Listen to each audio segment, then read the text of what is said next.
So we all have been filled with pride when it comes to talking about our country.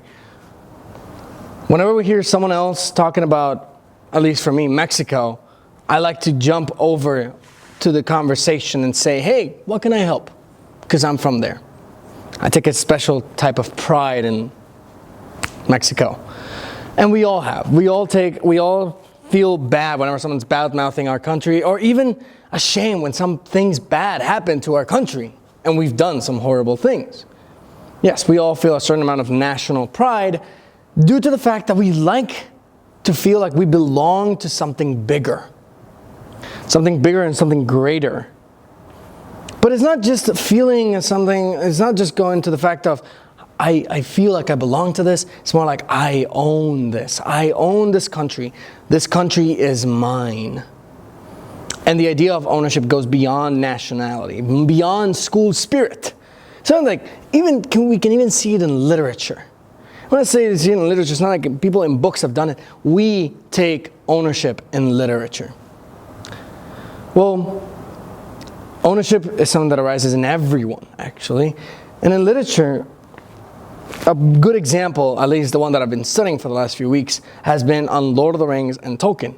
Now, when someone mentions Lord of the Rings or Tolkien, people tend to imagine three different things.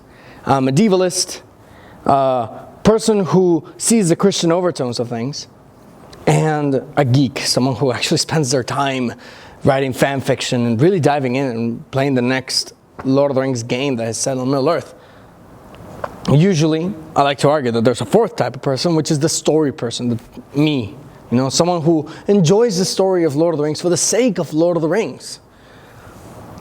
Someone who's not really looking for the religious overtones, or who's not writing fan fiction deep at 3 a.m. in the morning, but someone who enjoys the story of Frodo, the downfall of the Lord of the Rings, and the return of the King of Gondor. Now, just because I actually like the story doesn't mean that I actually read it until I was a long time ago. My dad told me the story when I was having trouble falling asleep. My dad came to me and said, I'm going to help you fall asleep. And he told me the story. He didn't just tell me the story. He would set the mood by turning off the lights, putting on a lamp light, a special night light. And then he would act it out. Wave his imaginary sword. Die whenever a character would die. Jump out whenever there was a scare or something like that. It was really fascinating how my dad would just, under passion, he would tell me the story of the Lord of the Rings. I was hooked by it. Now, of course, the idea of me telling my friends was something immediate. I told my friends like the next day, have you ever heard of Lord of the Rings? Have you ever accepted Lord of the Rings as your personal book and savior almost? I went into the entire rant. But I actually never read the books. I knew the story very well because my dad taught it to me very well. My dad told me the story, the themes, the characters, the ages, the details that my dad would go into would help me fall asleep, and I actually took it in. Now, I didn't read Lord of the Rings until I was 18. I actually tried to, but it was really hard. When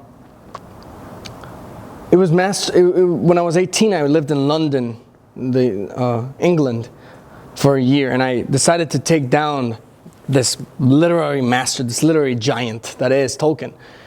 And my entire idea was over saying, I'm going to do this. And so I tried reading in the London Underground and in several transportations. I tried reading it, but I would fail because of the daily distractions, and it's something that happens to everyone.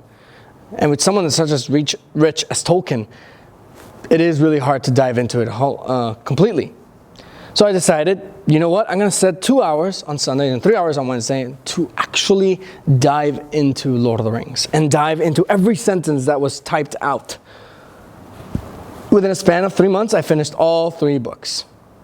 Now, when I finished the journey, there was a nostalgia part of I don't want to leave this beautiful place, but at the same time, I felt pride. I was like, I finished this. I own Lord of the Rings. Why? Because I read it, and I take it, and I own it, and it's mine, and it's a certain pride. Now, we're all very well aware of how New Zealand has taken this ownership of Middle-earth. I call it the Middle-earth on Earth by the commercial success of Peter Jackson's films.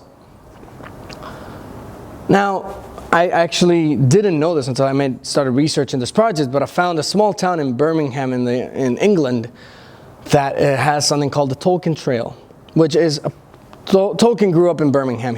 At the age of 2, he moved to Birmingham with his family and lived there until he left for the war. Now, Birmingham has a very strange thing called the Tolkien Trail, which is different spots in that place and county where Tolkien spent time and did things. There's a special swamp there that says, if you visit this swamp was visited by Tolkien and he did this, and this was probably the idea where he got the dead marshes. Or there's another part where it says this bell tower was seen from Tolkien's room when he was in the hospital, and he could see the light on every night. And probably this was the idea of the Eye of Sauron. It's really fascinating how this town, even though no movie has been made of it, even though no one ever's ever mentioned it, takes pride that Tolkien was there. Just by being there, people already take ownership of it. And it's the same idea with New Zealand. Just by the movies being there, people already say New Zealand is the new Middle Earth. And so they take ownership of New Zealand or of Lord of the Rings. Now, I want to go back a little bit and ask the question, what's wrong with those three? With the three ideas, persons that I said at the beginning when someone says Lord of the Rings, the geek, the literary scholar, or the religious person. In fact, I identify with all those three. And I feel like I'm part of that. When I started this research, I went into the onering.net, a website that is dedicated to Lord of the Rings fans, and I asked on the web forums, how has Tolkien affected your life? And they said, I got different answers from witty to really, really strange. And one of my favorite ones, and I'm going to read it to you, is